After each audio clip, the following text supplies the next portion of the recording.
और कौन कौन से सोर्सेज हैं या फिर स्पॉन्सर्स हैं जो आप ऐड कर सकते हो अपनी प्रोफाइल में so that you would be able to get your Canada study visa.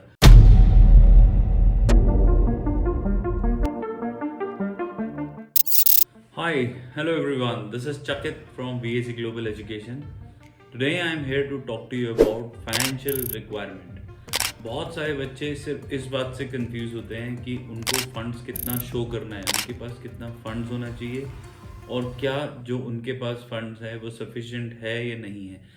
Plus और कौन कौन से सोर्सेज हैं या फिर स्पॉन्सर्स हैं जो आप ऐड कर सकते हो अपनी प्रोफाइल में so that you would be able to get your Canada study visa. तो आज हम इन सारे टॉपिक्स पे बात करने वाले हैं। So watch this video till the end so that आपको एक कंप्लीट इन्फॉर्मेशन मिले and you would be able to make sure कि आप इनफ फंड्स शो कर रहे हैं अपनी प्रोफाइल में so that you would be able to get your Canada study visa.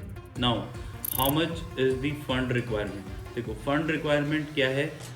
The purpose of showing the funds in your profile is to show financial stability that you have enough funds to make sure कि आप वहाँ पर easily अपनी पढ़ाई पर focus कर पाएंगे, ना कि वहाँ पर आप जाकर जॉब्स के पीछे तुरंत भागना स्टार्ट कर दें कि आप वहाँ पर उस जॉब पर डिपेंडेंट हैं अपनी पढ़ाई कंप्लीट करने को लेकर। सो नाउ SDS में जब हम वीज़ा फाइल करते हैं तो SDS की रिक्वायरमेंट है दैट यू नीड टू पे your 1 year fees and GIC। That is the bare minimum requirement जो कि मिनिमम आपको चाहिए ही चाहिए। बट अपार्ट फ्रॉम दिस क्या आपका वहाँ पर एक्स्ट्रा खर्चा नहीं होगा। आपको लैपटॉप लेना पड़ सकता है, आपको टिकट का पैसा चाहिए, आपके पास इनफ फंड्स होना चाहिए जो कि इमिग्रेशन को ये विश्वास दिलाने में मदद करे कि आपके पास इनफ फंड्स हैं कि आप वहाँ पर सस्टेन कर सकते हैं। So now I am not going to go into the little details of giving you the exact amounts and all because सबकी प्रोफाइल अलग है, सबके कोर्सेज अलग हैं, सबके कॉलेजेस अलग हैं, उनकी फ़ीस अलग है। बट आपको जो मोटी मोटी बात जो समझनी है वो ये समझनी है कि आपके पास fees, living plus extra funds है जिससे कि आप अपने आप को फाइनेंशियली सपोर्ट कर सकते हो। तो वो आपको ध्यान रखना है। अगर आपका 1 साल का कोर्स है तो आपकी fees plus living plus 4 to 5 lakh rupees is more than enough. और अगर आपके पास 2 साल का कोर्स है तो आप ये तो पे करेंगे ही करेंगे, प्लस आपको प्रोजेक्शन और अगर हो सके तो लिक्विड फंड्स शो करिए। Now what are liquid funds. Liquid funds are आपके पास कितना रेडी टू डिस्पर्स अमाउंट अभी बैंक बैलेंस में, FD में अवेलेबल है कि आप अभी के अभी उसको लिक्विडेट करके आप कनाडा भेज सकते हो अपने बच्चे की पढ़ाई के लिए, अपने बच्चे की लिविंग एक्सपेंसेस के लिए। That is called liquid funds. तो आपके पास जितने ज़्यादा लिक्विड फंड्स होंगे उतना ज़्यादा आपको ईजी होगा इमिग्रेशन को सेटिस्फाई करने के लिए that you have enough funds to make sure कि you would be able to support your kid, you would be able to support yourself throughout this journey. Now कौन कौन से documents हैं जो आप इस चीज़ को प्रूव करने के लिए कर सकते हो। First and foremost is your bank statement. जब आप 6 महीने की बैंक स्टेटमेंट इमिग्रेशन को देते हो तो आप ये दिखाते हो कि देखो लास्ट 6 मंथ से हमने इतना फंड्स ऑलरेडी इस पर्पस के लिए सेव किया हुआ है और लगातार उसमें हमारी इनकम आ रही है जो ऐड ऑन होती जा रही है जो कि हमारे आगे फ्यूचर में काम आने वाली है। सो bank statement is one. Then you have FD। Let's suppose आपने एक FD कराई हुई है अपने बच्चे के लिए कि ये फंड्स जो हैं वो डेडिकेटेडली उसकी पढ़ाई के लिए अवेलेबल हैं।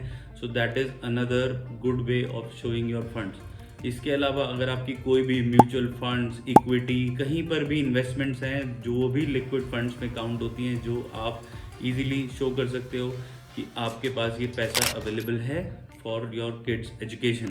इसके अलावा कुछ हार्ड एसेट्स हैं जैसे कि आपके पास गोल्ड है, प्रॉपर्टी है, ये सारी चीज़ें comes as a secondary to show financial stability कि आपके पास ये फाइनेंसेस अवेलेबल हैं। But this will not counted towards your liquid funds. Liquid funds में वही पैसा काउंट होता है जो अभी हमारे पास रेडिली अवेलेबल है। So these are the things which you need to keep in mind. Obviously आपके और भी क्वेश्चंस होंगे, जैसे भी एक बच्चा था उन्होंने मुझसे पूछा कि क्या एग्रीकल्चर लैंड से हम ये शो कर सकते हैं कि हम फाइनेंशियली स्टेबल हैं। येस, बट इसके साथ साथ एग्रीकल्चर लैंड अगर है तो आपकी वहाँ से अगर इनकम हो रही है उसको आप शो करिए in the form of J forms आते हैं जो एग्रीकल्चर में यूज़ होते हैं। तो ये इस तरीके से आप ये सारे के सारे डॉक्यूमेंट्स को यूज़ कर सकते हो, बशर्ते आपके कंसल्टेंट को पता हो कि किस तरीके से उन फंड्स को शो करना है इमिग्रेशन को, जिससे कि वो लोग सेटिस्फाई हो जाएं। नाउ कौन कौन आपको स्पॉन्सर कर सकता है? देखो, सबसे पहले तो आप खुद को अपने आप को स्पॉन्सर कर सकते हो if you have been working, या फिर आपके पेरेंट्स ने आपके खुद के नाम पर फंड्स एलोकेट किए हुए हैं जो कि आपकी एजुकेशन से के लिए हैं। दूसरा, आपके पेरेंट्स ऑफ कोर्स वो कर सकते हैं, आपके ब्रदर सिस्टर कर सकते हैं, आपके दादा दादी नाना नानी। इसके अलावा अगर आप कहीं से भी फंड्स ले रहे हैं, अपने रिलेटिव से ले रहे हैं या फिर अपने फ्रेंड से ले रहे हैं, so that needs to be there in your account for quite some time to show that these funds belongs to you. इसके साथ आप अपनी फाइनेंशियल आइडियाज़ लगाइए जिससे कि आप अपनी रेगुलर इनकम को शो कर सकते हो। और अगर आप ये सारी चीज़ें करोगे और इनमें से जो भी आपके प्रोफाइल के हिसाब से फिट होते हैं, तो दैट विल मेक श्योर कि हर किसी को, इमिग्रेशन को ये समझ आएगा कि आप फाइनेंशियली स्टेबल हो and they would be able to grant you the visa.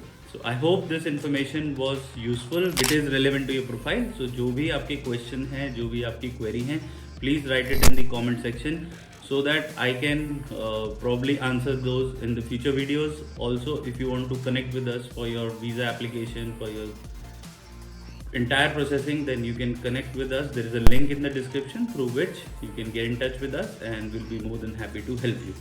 So till then, you guys share this video, write your comments, your queries, like this video if you have liked this, and share it with your friends and family, and subscribe to VAC. Take care. Bye bye.